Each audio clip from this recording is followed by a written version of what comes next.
Oh, here it comes. I feel it. Oh, yeah, you're live, it says. What's up, everyone? Aaron Nagler here with Cheesehead TV. And I just want to tell you, tonight is a great night. You know why? Because Big B is in the house. That's right. What's up, Big B? Big B, I tell you, man, Cheesehead TV Live Packers Trivia is coming back. And I expect to see you there next week. This week, got to deal with my sorry old ass. What's up, everyone? Aaron Nagler here, Cheesehead TV, coming to you live, talking some Packers. It's prime time cheese, ladies and gentlemen.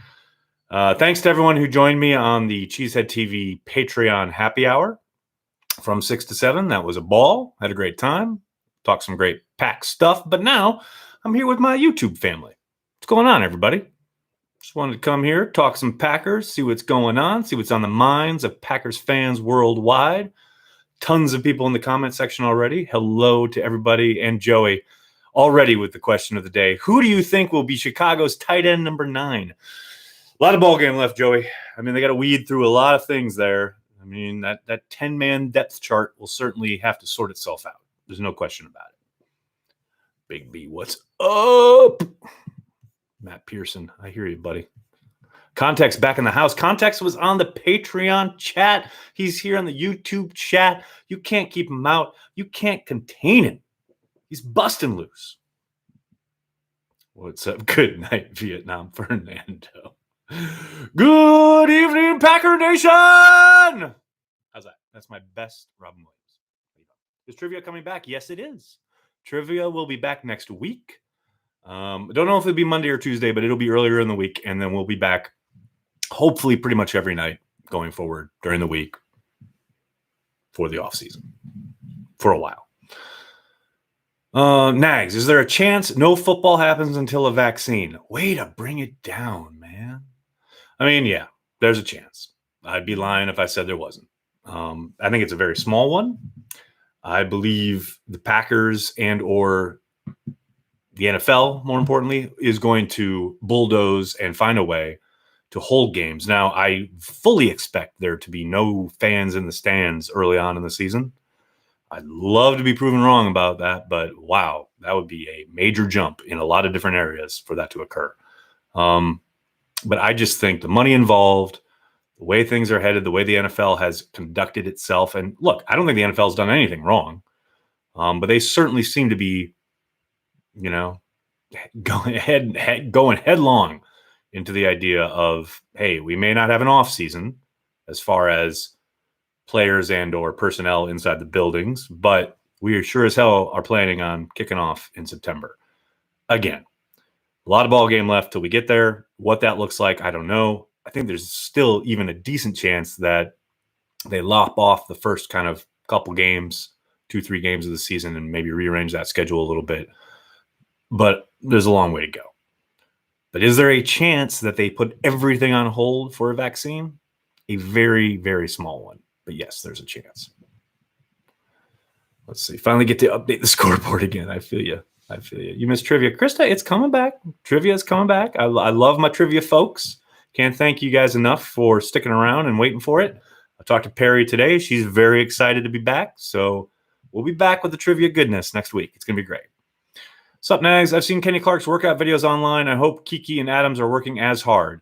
Daryl, I've talked about this before when Rashawn Gary posted his workout video. Like, look, it's great. I love seeing them, but everybody's working out. Every guy is working out. Now, some guys are working out more than others. Some guys are posting videos. Some guys are not posting videos, but everybody's working out. It's just a question of how much and to what extent and what types of workouts and are they doing it correctly and blah, blah, blah. Like, workout videos are great. They don't mean anything. They pretty much mean, hey, look, another NFL player is working out like he should be. He's a professional. But yeah, love me some Kenny. He's my boy. Tim, thanks for the super chat. How do you think no fans will affect games? I can't imagine the Packers playing at Lambeau with no fans.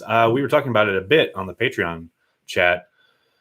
I mean, it's going to be weird. And I do think they'd have to make some kind of adjustments for how they broadcast the game. Now, obviously, a lot's been talked about regarding the possibility of pumping in crowd noise, not live at the venue, but on the broadcast. I think there's a good chance the networks will do that. The thing I think they'll have to guard against and or change is how much they allow the invasive audio, as far as, you've seen the guys on the sideline with the cones, pointed towards the action. I got to think now, a lot of that is for NFL films for archival usage later on, but there are live mics, both on the sideline and on the center on several different players.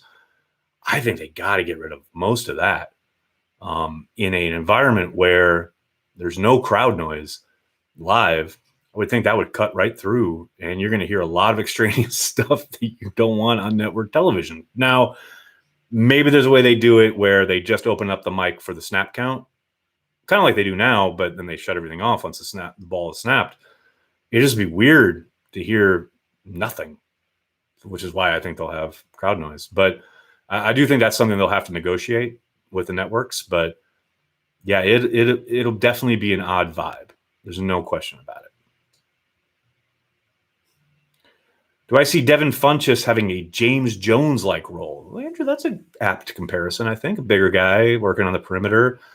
I think it really comes down to how quickly he gains/earns Aaron Rodgers' trust. There's no doubt that James Jones had a very special connection with Aaron back in his day, back in Green Bay. Funchess would be similar in the sense that he's a big, muscular guy, works a lot on the perimeter, would definitely necessitate some 50-50 throws. Is Aaron going to make those throws to Devin Funchess? I don't see it happening right away. But if he proves that he's in the right spot, that he'll fight for the ball in the air, he'll high point it, etc. And don't forget, James Jones had a tough time early on. People forget.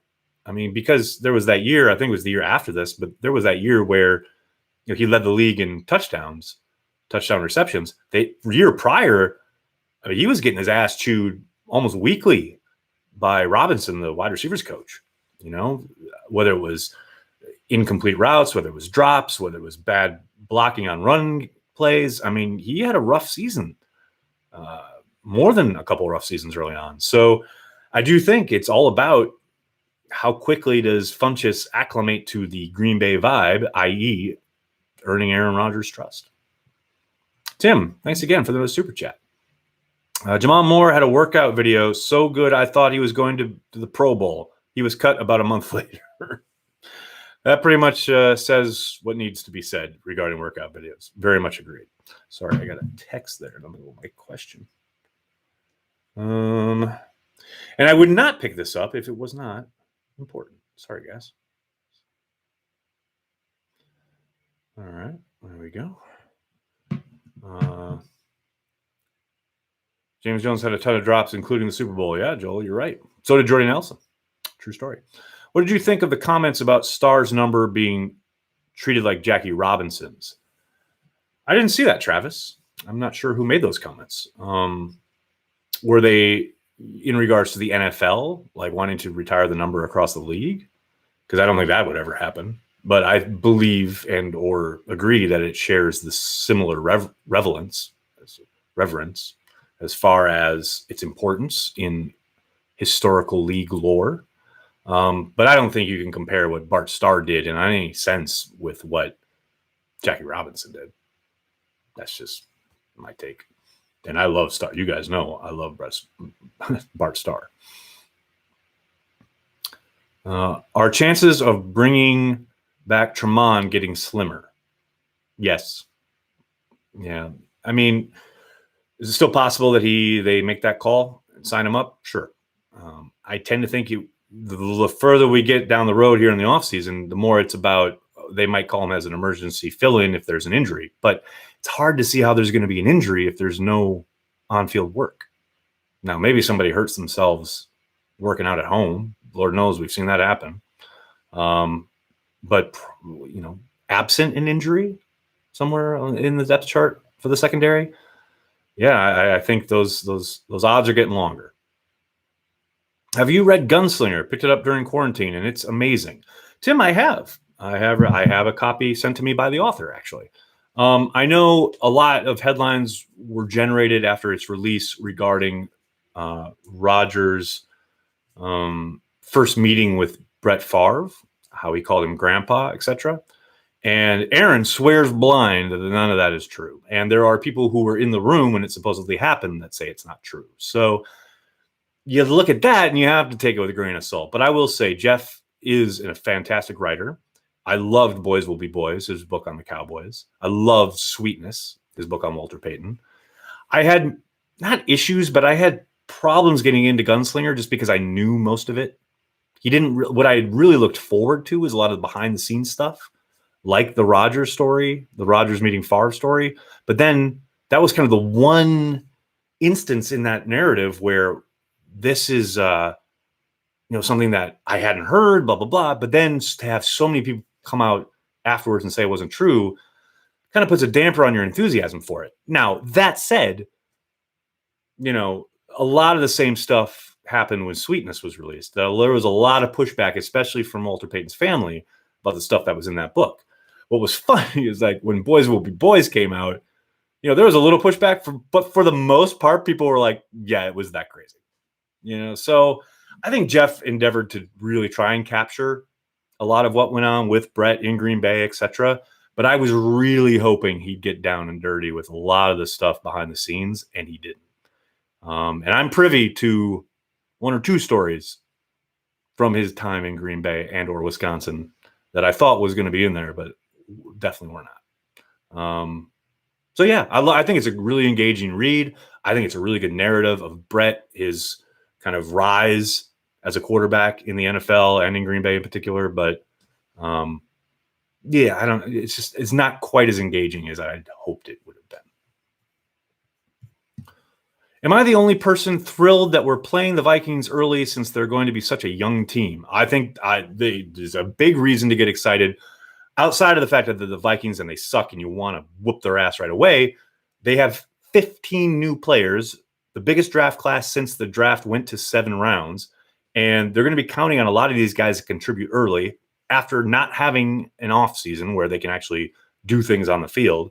The one caveat, of course, is, and so an astute questioner and the Patreon happy hour brought this up, there is an outside chance that Zadarius Smith could be suspended for that game, due to the traffic stop last year.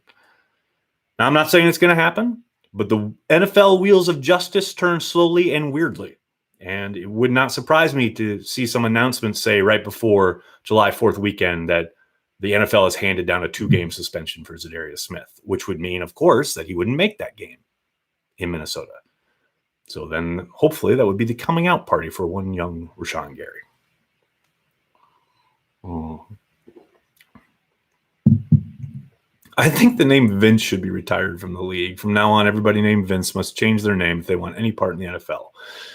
All right, Joey, relax. I get you're kidding. Does A.J. Dillon remind you of Beast Mode? No. Not really. He's a little stiffer than Marshawn was, to my eyes, but that doesn't mean a whole lot. My eyes aren't very great. He actually reminds me a little bit more of Eddie Lacy than he does Beast Mode. I think Marshawn was a lot slipperier. Is that a word? No, I think I just made it up. A lot more slippery. How's that? A little bit more shifty than Dillon is. But he reminds me of Lacy a bit. There's that I definitely see. And I know after the draft, we heard a lot of Derrick Henry comparisons, and I am not here for that. I don't think he's much like Henry at all, other than he's a bigger guy. But yeah, he reminds me more of Lacy coming off of that final year in Alabama than he does Derrick Henry. Kingsley Kiki will play an important role on the defensive line next year. I hope so. I want him to get on the field. I wanted him to get on the field last year. I couldn't believe they played Lancaster as much as they did over him. I thought he flashed when given the opportunity, and I thought he looked really good in the summer.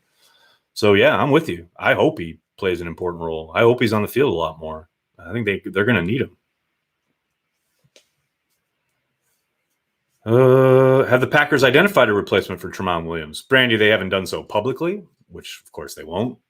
You got to think it's a combination, some form of Chandon Sullivan and or Kadar Holman.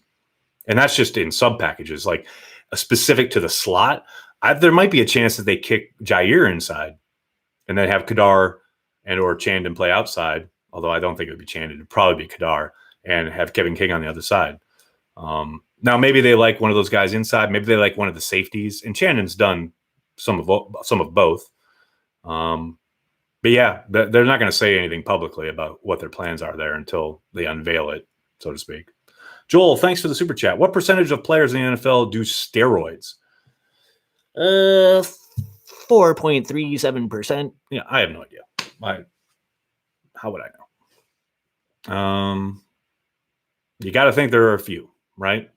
It certainly isn't a clean league, not 100%. I think for the most part, though, guys don't cheat the game. And I think the NFL has come down not as stringently as possible, but they're a little more on top of it than, say, the league was back in the day when Bosworth and company were roiding up all the time. But yeah, I tend to think guys will certainly look for every advantage and every edge, and you see guys go over that line sometimes, and that's why they get suspended and or what have you.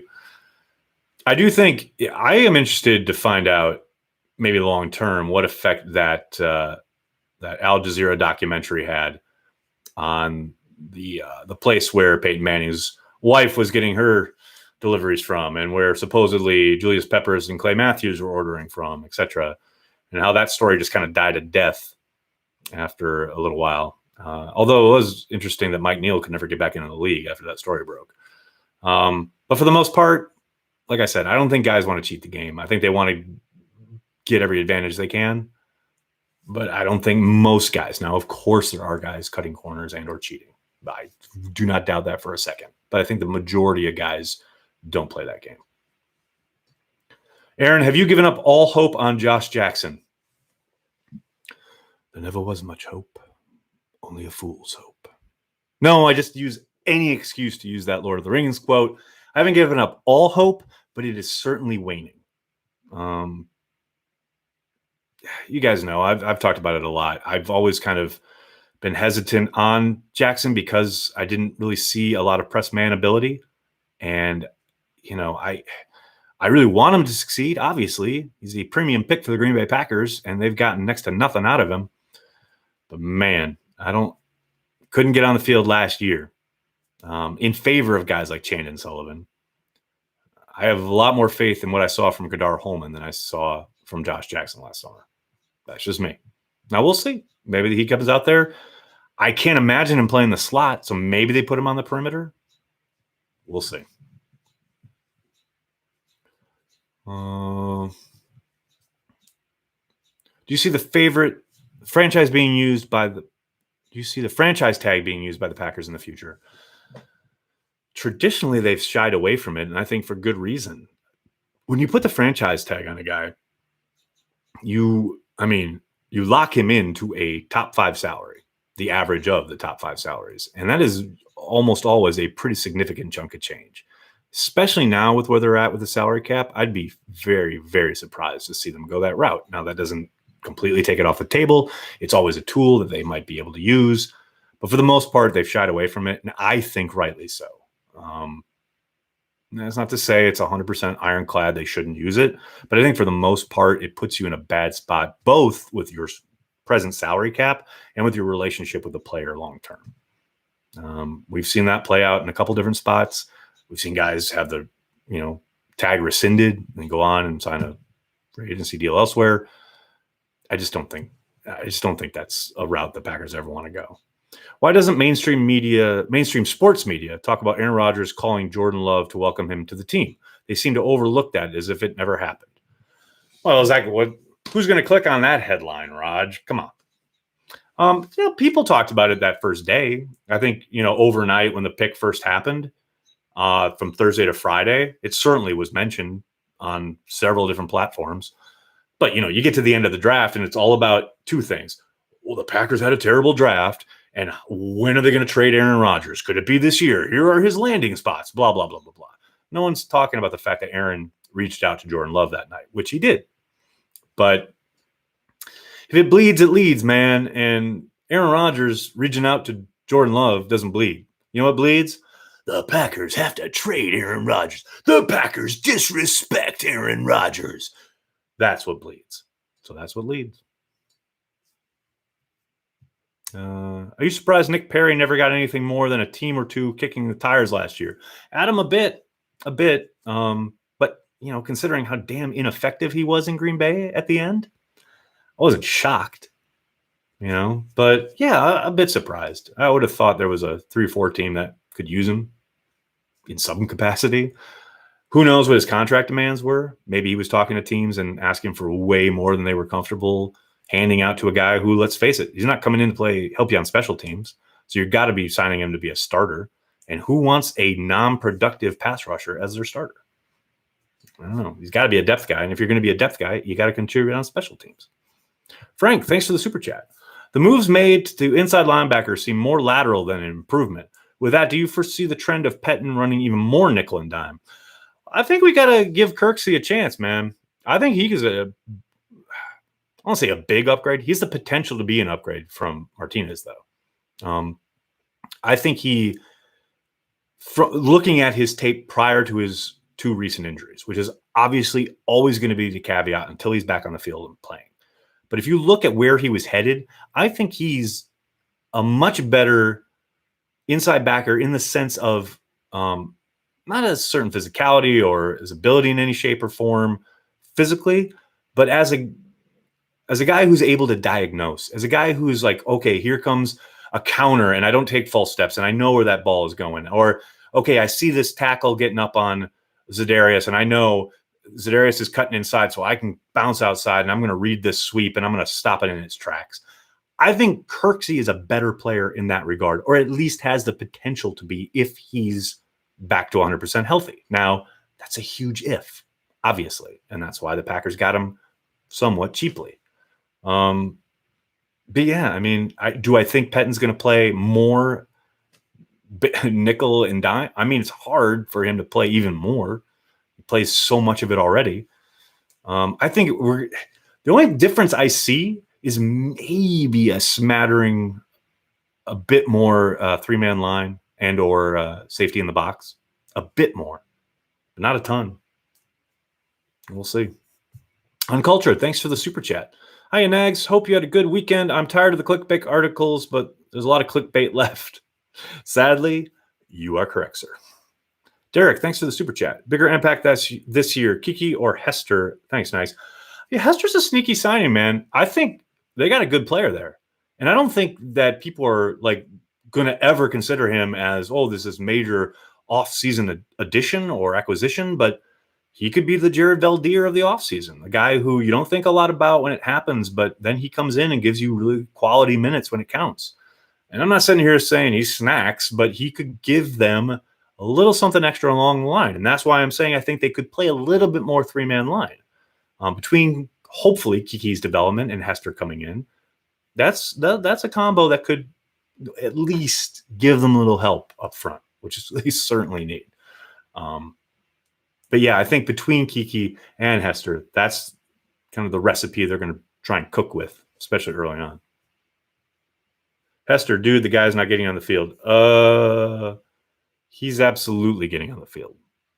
It is May 11th at 8:25 p.m. Eastern. Please mark this time in this video and come back to me in November and tell me he hasn't gotten on the field, because he'll have been on the field a bunch.